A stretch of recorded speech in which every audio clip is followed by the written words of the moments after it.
একটা ডিফারেন্ট জিনিস বানাতে যাচ্ছি। এটা আমার আম্মু করতো, দাদুকেও করতে দেখেছি, নানুকেও করতে দেখেছি।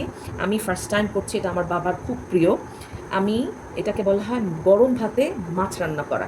এটা আপনি ইলিশ মাছ দিয়েও করতে পারেন। আমি যেহেতু ইলিশ মাছ অ্যাভেলেবেল না, আমি কই মাছ দিয়ে করছি। তো প্রথমে প্রায় 10-12টা শুকনা মরিচ নিয়ে নিলাম। তারপরে এটার সাথে শুধুমাত্র শুকনা মরিচ আর 1 চামচ পরিমাণ লবণ নিলাম।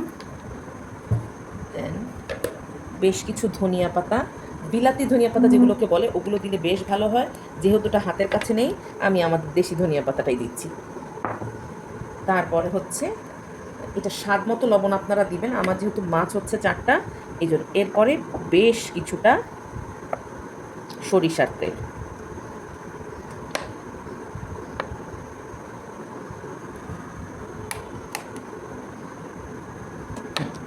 এখন এটাকে আমি ব্লেন্ডারে ব্লেন্ড করব।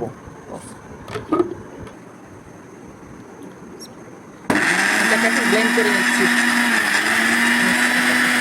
এখন প্রায় 1 বাটি মতো পেঁয়াজ দিয়ে দেবো একটু ব্লেন্ড করে। এরপরে এই মিশ্রণটা সম্পূর্ণ এটা ঢেলে দিব। এখন তো সবুজ দেখাচ্ছে, আমি ধনিয়া পাতা বেশি দিয়েছি, আপনি তো ঝাল খেতে পারবে না, ধনিয়া পাতা কমিয়ে দিলে মজা লাগা দেখা যাবে। This is the first time I'm trying it. I don't know what will happen. এই মাছটা এখন মাখিয়ে রেস্ট রেখে দিব।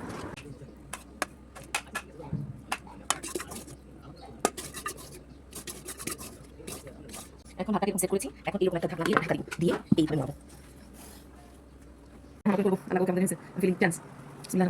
কি করুন, লেট মি চেক। দেখি, এই যে হয়ে গেছে।